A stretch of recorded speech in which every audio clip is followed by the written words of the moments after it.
And welcome to the Texas Talks podcast. I'm your host, Brad Swail. Today, I have the pleasure of welcoming back to the show Representative Cody Vasut, who is a conservative problem solver representing House District 25, comprising Southern and Western Brazoria County. He currently serves as chair of the Redistricting Committee and as a member of the Culture, Recreation, and Tourism and Ways and Means Committees in the 89th session. Representative Vasut, welcome back to the show. Glad to be here. It's great to see you in person. Yeah, last time over Zoom. Last time over Zoom. This is great. It's a great setup, and I'm glad to be here. Yeah, well, thank you so much for doing it. I really appreciate it. I know that you guys, are you busy at the 89th at the special session? I feel like you probably are, but there's not a quorum. So well, there's always things going on. Naturally, at the start of the first special session, we were quite busy on the committee, and there's of course an issue with quorum that developed halfway through, and there were some things that we needed to do with that, but couldn't really take any action on the floor of the House, of course, for a week and a half. Yeah. And now that we're back in the second special session, we don't have a quorum yet, which is different than the first, so we can't actually refer any bills. But I anticipate from everything that I've heard and the speaker said that next week will be very busy. Yeah. Well, I would imagine, especially if there's a quorum, but Governor Abbott, I guess, released today that special session number 2 begins immediately. Does that mean that it starts today, or does that mean it starts today? Yeah, we actually gavelled out today from the first special, I think at like 10:03. Okay. And then came back into the second special at 12. And so we've gavelled out. You had a 2-hour vacation. We had a 2-hour interim, and everybody enjoyed their interim. And then we came back, and we didn't have a quorum. We got 2 more members at the start at 12 and put a call on the House again, and it reissued the arrest warrants again. And the speaker has said, basically, if you're out of the state, as soon as you come back this weekend, you're subject to arrest to come back to the Capitol, and everyone that was excused, which is everyone that was there today, just be on call on 6 hours notice to be able to make your way back up here. So yes, we get a little bit of a break this weekend, but we're on call, and I anticipate we will have quorum either this weekend or Monday latest. Okay. So explain the arrest part to me. So there's warrant for their arrest. Is it like, I don't know, is it the same type of arrest? Are there criminal charges, civil charges, or is it just, hey, you're arrested and detained and we're taking you back to the House to do your job? That's a great question. I don't know if anyone's really ever covered this. So when we use the term arrest in this context, it's a civil arrest warrant. The peace officers that are deputized by the sergeant have authority to enforce them, not just anybody, but those that are deputized. When they go out there, if they locate the missing member, they can basically take them into custody and bring them physically to the Capitol. But they cannot go out of the state to locate them. 2, even if we think they might be in the state, if they are in a place that we can't access, that the public can't access, you can't execute the civil arrest warrant there. So in the privacy of their home. Yeah, if they're inside the house and we think they're there, we can go up, we can knock on the door, we can stake it out, we can try to get them coming and going from the house, but you can't bust the door in like you could with a regular arrest warrant. Okay. Because it's civil and it's not criminal. So, are there charges that are brought to do they ever face a judge in this case? Or is it purely just like a special legislative? It is purely a special legislative prerogative that is a constitutional authority that has been in force since the time of the Commons back in England, I think in the 16 or 1700s, hundreds of years. And it carried over into the United States, and every legislature has the authority through civil arrest to secure a quorum. And some of them exercise it. Many of them don't, because Texas is one of only 4 states with a 2/3 quorum requirement. So you never would have a quorum break in the U.S. Congress or in 46 of the states, because why would you? You'd have to have a majority to pass something. You'd have to have only a majority to hold hearings and take action on bills. So only in Oregon, Indiana, Tennessee, and Texas does this ever occur. Indiana and Tennessee are supermajority Republican states, so it's really Oregon and Texas, the only game in town. Okay. Yeah. And all of this is over the redistricting, which you are the chair of the Redistricting Committee. So, obviously redistricting has really sucked the oxygen out of the room for everything that happened in the special session. A lot of other important stuff was going on. From the disaster relief for the July 4th floods, of course, the other big issue being hemp-derived THC, but the quorum break really just sucked the oxygen out of the room. Why is redistricting so important right now? Well, I think all of the bills are important. Sure. I would say that while it may seem that redistricting has taken center stage, I mean, that's what the Democrats have used as their clarion cry as they've fled the state. And so that's naturally why it's gotten the attention it's gotten. And let me clarify, when I say that it's taken the oxygen out of the room, we have, Governor Newsom in California, Sure, and Hochul and Pritzker.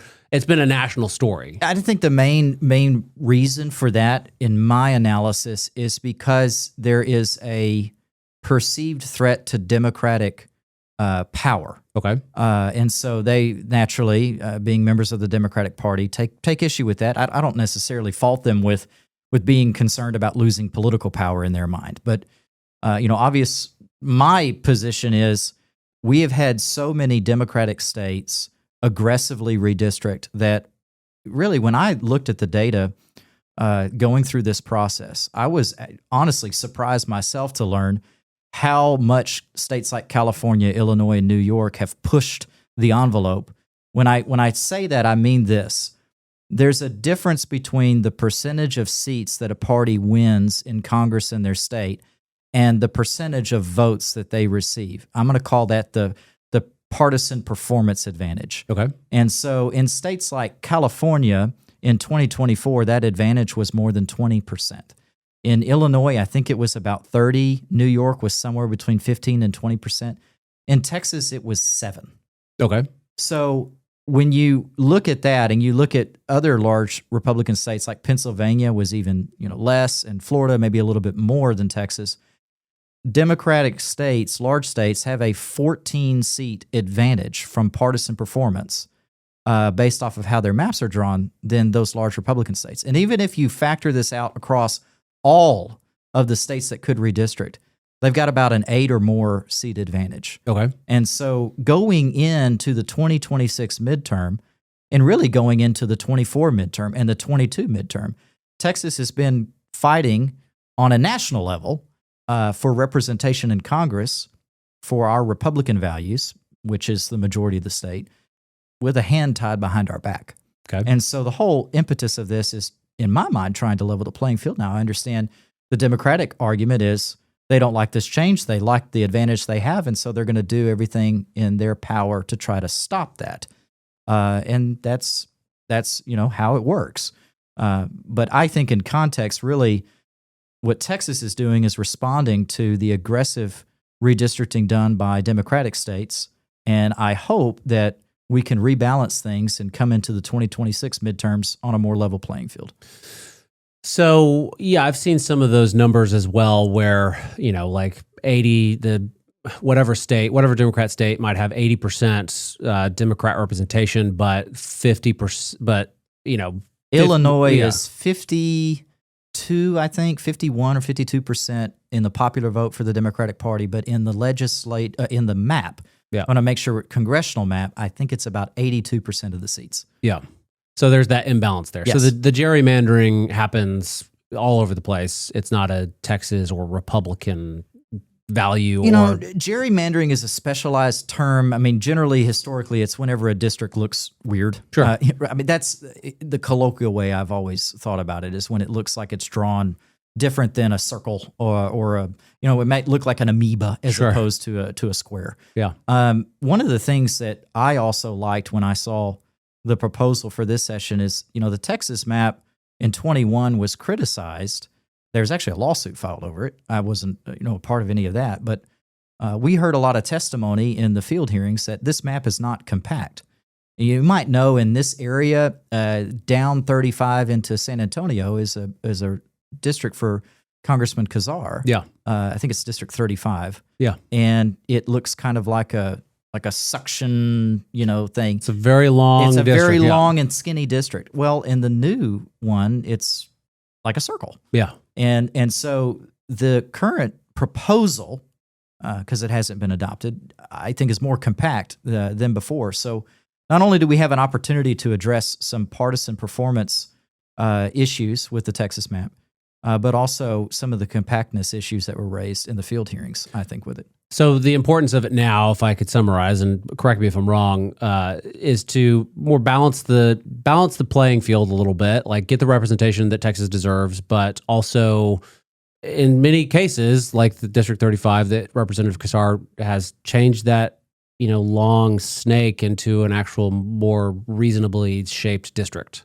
Yes, in large part that when you look at what's called the compactness score of the proposal, it is more compact than the original, which when you do that, it's going to result in more districts that look more like circles. Yeah. Or I think we had a guy testify at the Houston hearing, hexagons, right? Yeah. But the whole concept is trying to get districts that are not looking like the one in Illinois. If you've ever looked at it, it's like a scorpion. Yeah. That goes, we don't really have something quite like that anymore in Texas. You want shapes that a kindergartner could recognize. Sure. Or close to it. Yeah, or close to it. As best you can. Well, here's the deal. No matter what you do, no matter where you are, no matter whether you have an independent commission or otherwise, when you start creating districts, the equal vote rule, one person, one vote, is going to result in a map that's never going to be perfectly symmetrical. Yeah. It's just impossible, right? Because people don't live in perfectly symmetrical areas. But you want to try to get, as much as you reasonably can, accommodating that. And I think the new map does better than the 21 map. Yeah. So I want to talk about more things that have happened in the special session. Originally SB3 in the regular session, now SB5. Why? I ask this. I try to ask this as much as I can because it's still sort of elusive to me personally. Why is it SB? Why was it SB3 of all numbers? I mean, that's a really high importance for Senate bills. It wasn't SB 732, where it's just maybe it's there. I get it, but this is SB3. It's high importance, high priority. Can you elucidate a little bit, like why was it SB3?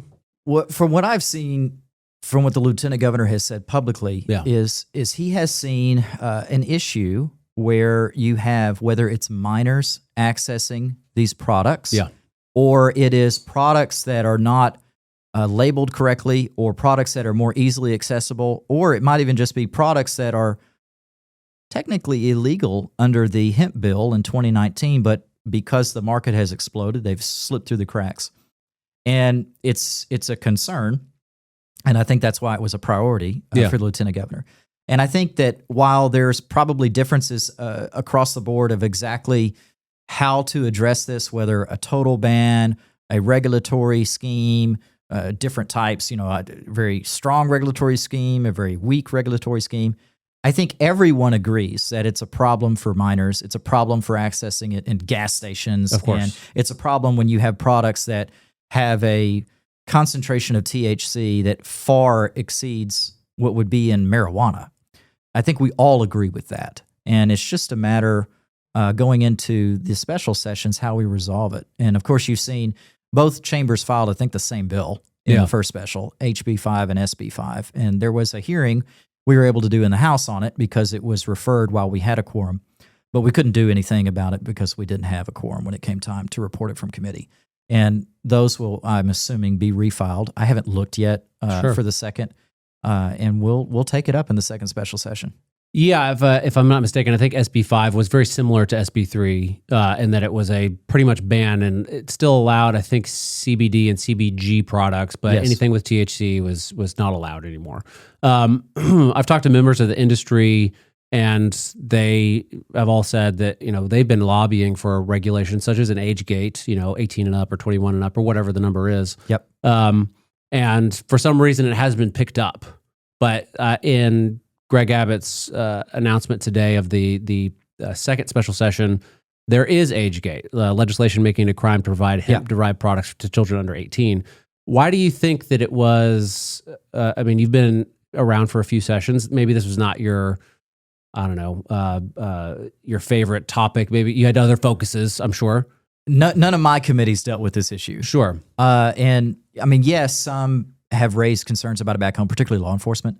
And really, though, the first I started hearing about it was when the bill was coming to the floor of the House. And we were kind of all over the board. I can tell you the typical Republican, thought process is we don't want to legalize mind-altering substances like marijuana, because we've been historically against recreational marijuana, for example. But I think one thing that all of us have come to understand more as we've gone through this process is the number of people that have been using low-dose THC products that may be impacted by a total ban, where we wouldn't have anticipated that beforehand. I mean, every issue that comes to the legislature, we don't have 100% expertise on. Of course. And that's why we're divided up into committees, and that's why it's important that the legislature have people from all walks of life and all parts of the state, so that we can educate ourselves. But I think most of us were, shocked to learn the extent to which a low-dose THC gummy was being taken by people for pain management, for example. Yeah. And we thought maybe the teacup program could provide an alternative, and it seems maybe that's not sufficient. I think that there will be robust debate in the second special between a ban and a regulatory regime, and I'm probably leaning more towards the regulatory side. But I certainly acknowledge and agree with all the issues that have been raised about access by kids and in convenience stores or products that are of a high concentration that are more than marijuana. I mean, we don't want to, in my mind at least, go down that road of legalizing recreational marijuana with no strings attached, right? Yeah. Because of the other issues that flow from it that we've seen in states like Colorado and so on. But I think you're going to see a lot of dialogue about low-dose THC and whether or not that could be regulated similar to, throw out an example, like liquor. Yeah. So we'll see. Sure. Yeah, I think I heard some commentary about it earlier this morning that maybe it should be treated more like they're not dispensaries per se, but maybe like a vape shop type place that does sell these products, not a gas station. Right, where it's whether it's 18 and up or 21 and up to go in there, right? Where you have a screen at the door as opposed to the gas station where everybody can go in. Right, yeah, some sort of treating it more like a bar or something like, or a liquor store. Yes. And it feels like reading comments, talking to people, that a lot of the public is, I've never met anybody that wants it for kids. I think everyone agrees with that. But treating it more like alcohol, a liquor store type situation, a bar type situation where people are being ID'd and the punishments are severe for providing it for a kid or, whatever. I think that's, I'm wondering if that's the general direction that the legislature, if that's their feeling of that's where they're thinking about going. Well, I think some of the polling data would support that. Yeah. I know there was a recent poll, I think a few days ago, that had some different, but I haven't, to be honest with you, look at the details of what questions were asked. But I have certainly seen polling data, and I think the governor saw that polling data too, just around the June timeframe, that really showed a variety of attitudes by Texans on some of the specifics, but coalescing around, we don't want them around kids, we don't want them in gas stations. Yeah. But an outright ban, maybe we're concerned with that. Yeah. Let's talk about property taxes. Yeah. That's nobody likes that. I go to events and I ask, I've been in a crowd of 500 people before. Raise your hand if you love the property tax system in Texas. Yeah. I have not found a single person that loves the property tax system in Texas. I think we all agree we got some work to do. How often, when speaking with, I wonder if you have the same experience, when speaking with Representative Briscoe Cain, he says that something along, I'm paraphrasing a little bit, it doesn't matter what he posts about on X or Twitter or whatever. Yeah. It could be a totally separate issue, separate bill. Someone's going to respond and say, that's great. What about property taxes? 100%. Well, and people, it's the worst form of taxation in my mind. Unlike an income tax, which we don't like in Texas, sure, which we've functionally banned, made it very, very difficult to do. It's not tied to ability to pay. Your property is valued at market value, which everybody wants their property to be valued at market value. You don't want your property to decrease in value. It's an investment. Sure. But you don't want to have to pay taxes on something that appreciates until you sell it, because otherwise you're being taxed on almost an unrealized gain. It's different than capital gains, but it's a similar concept. And most importantly, it's inability to pay, right? Imagine you've been living in the same house for 30, 40 years. You bought it at $100,000. Now it's worth $400,000. And your property tax bill has ballooned more than inflation and population growth. Yeah. And your salary or your retirement benefits have not. Yeah. And now your tax bill is a higher and higher percentage of your income until eventually you have to sell your house, which we never want people to do. What happens if someone doesn't pay their property taxes? Well, it depends on how old you are. If you're over the age of 65, you can defer. There might be other narrower circumstances, but generally over the age of 65, you can defer, which means the property taxes will just be credited as a lien on the house and are not owed until the house is sold. So you can't lose your house. And if you're under the age of 65 and not subject to a deferment like that, and you owe it, then potentially your house could be foreclosed on.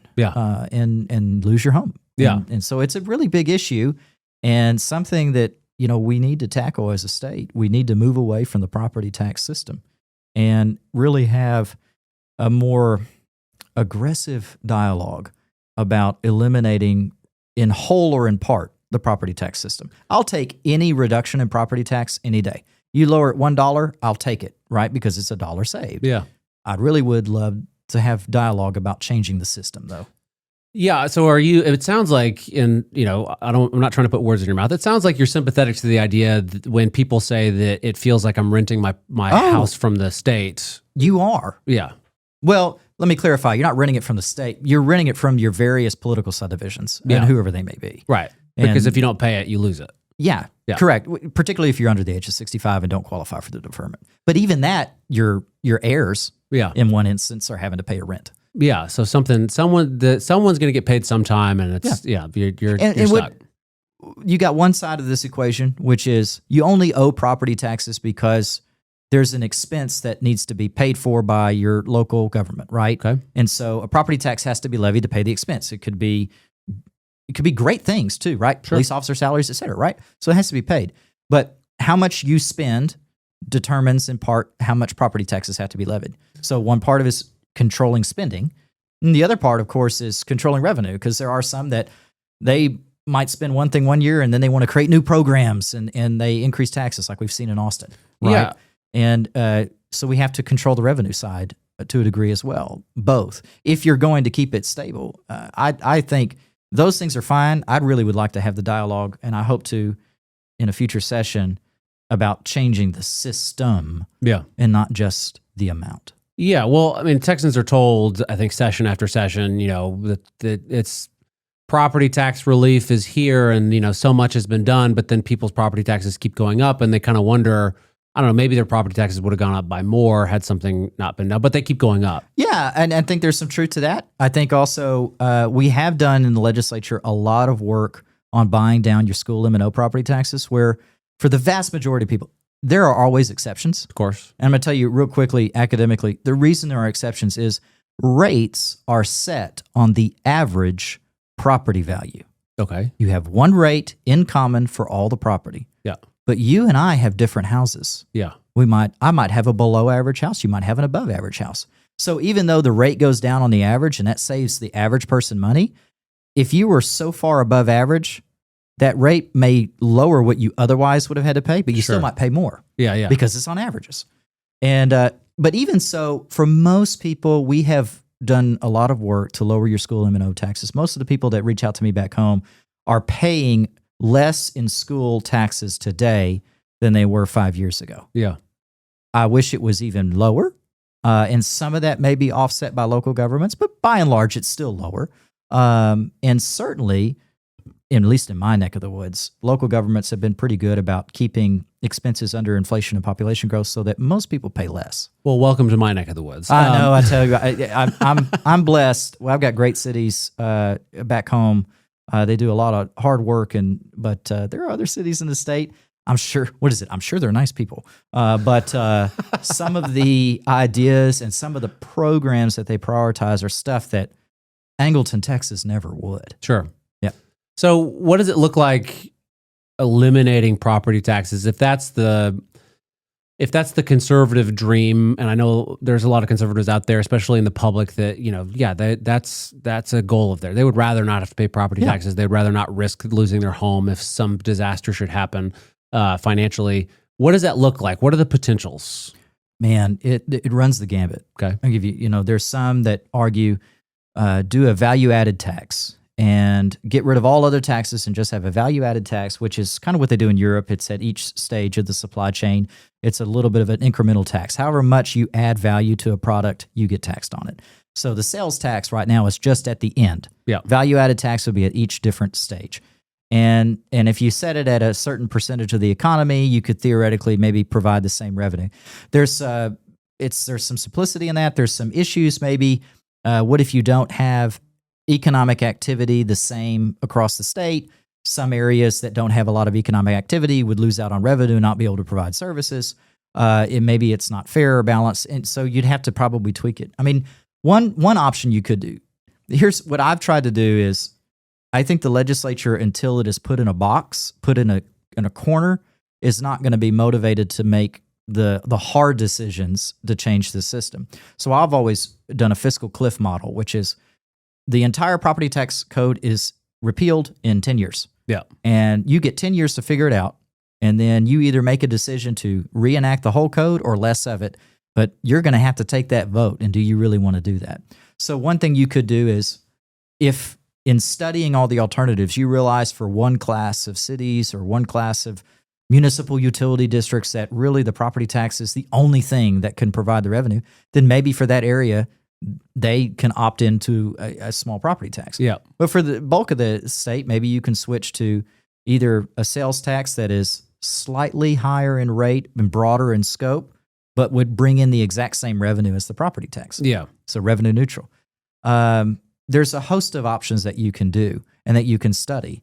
But until you have a serious effort on it, I don't think it's going to get done. And I would even say this, look, if we're not going to replace the whole system right now, then let's at least take everybody's appraisal and lock it in at purchase price indexed to inflation and population growth.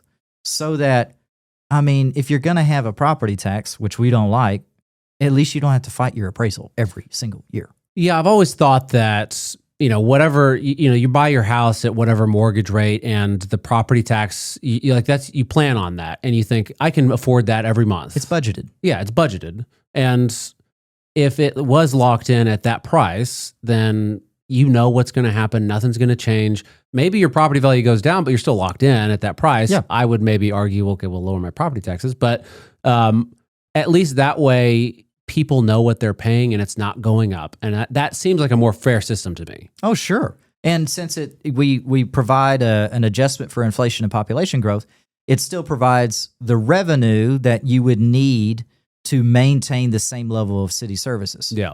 Because we can't pretend that city services don't become more expensive over time. They do, and the main reason why is the Federal Reserve.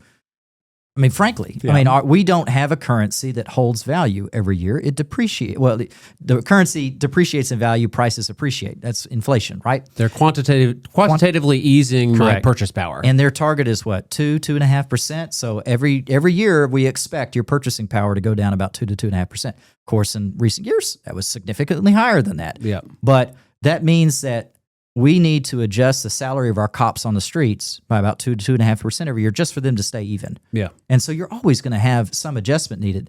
Well, then limit the adjustment to just that, because inflation and population growth is the cap that we live under at the state level to not grow government, and it ought to be the similar concept locally. And then if you want to grow government, okay, go to the people and get a vote of the people, or some other metric like a unanimous vote of the council to do that. So it's really hard, and only for very serious issues, not like some of the issues I think what Lena Hidalgo recently tried in Harris County to increase property taxes for a program maybe noble in thought that should be done by the private sector and not government. And even in a Democrat-controlled commissioner's court, she lost. Yeah. Right? But that's not always the case, maybe in Travis County, where a lot of increases happen and don't get voted down. I saw something online. I don't know if it's true or not. Like 18% is what they were proposing this time around, or something like that. I think at the end of the day, it might be something close to that. It varies depending on what. I think they're looking at maybe 5 cents is maybe the target that they're going. What that percent might be. Yeah, I don't know either. I don't follow the details, but I just see what I see on publications and stuff. But it's a lot. Yeah, it's an increase. It might make you sick to your stomach if you did follow the details. So yeah, save yourself the trouble. Yeah, I wouldn't move here, but not that Don't take that as a dig on Austin. It's a great city in the sense that good food, good ambiance, good atmosphere. I love Angleton. There you go. Yeah.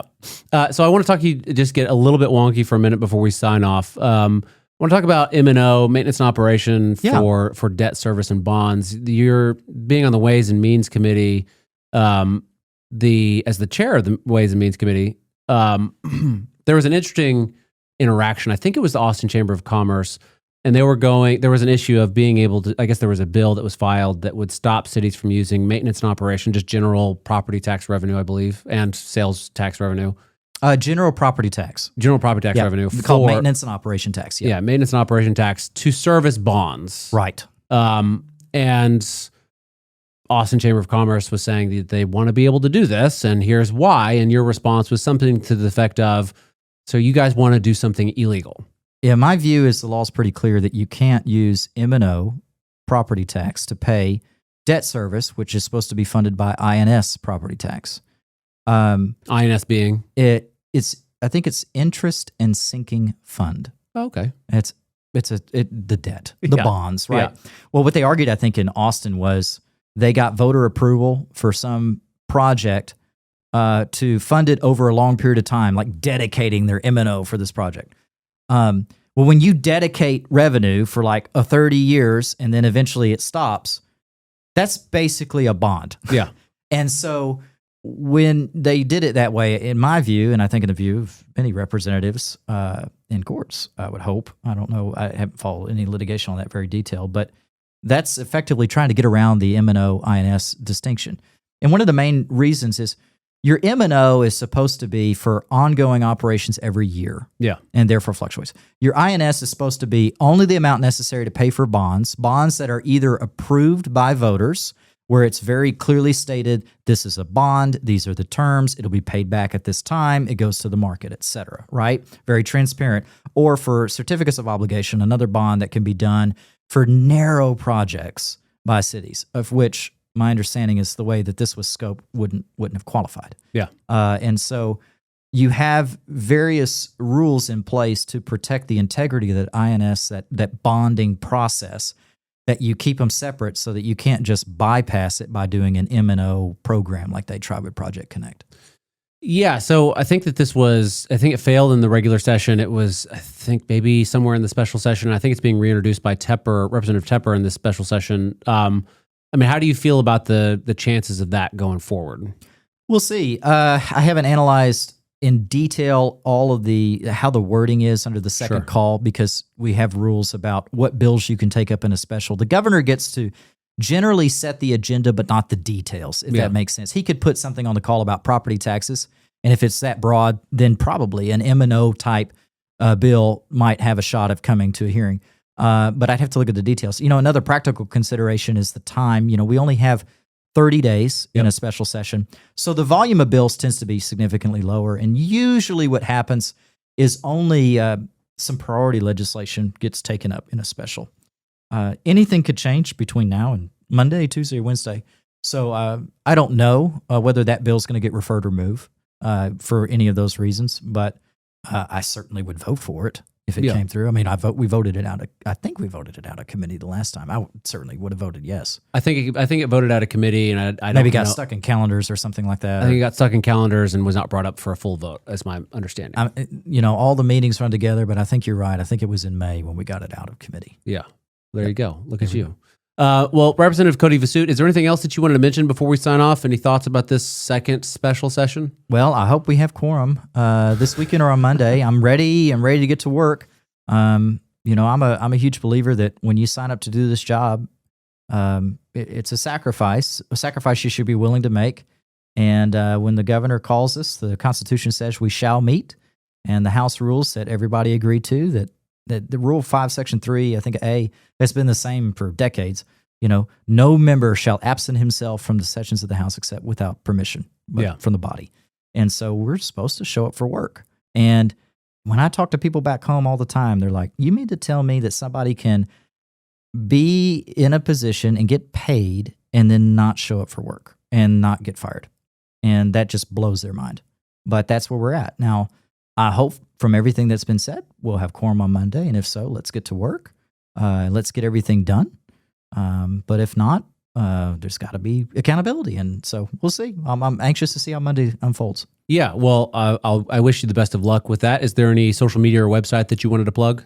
I mean, you can follow me on Twitter. I don't tweet that much, but at That's okay. C Vasut, CVASUT, or on Facebook at Vote Vasut is my page there.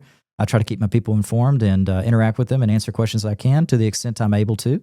And I'll close it with this. Call my district office anytime.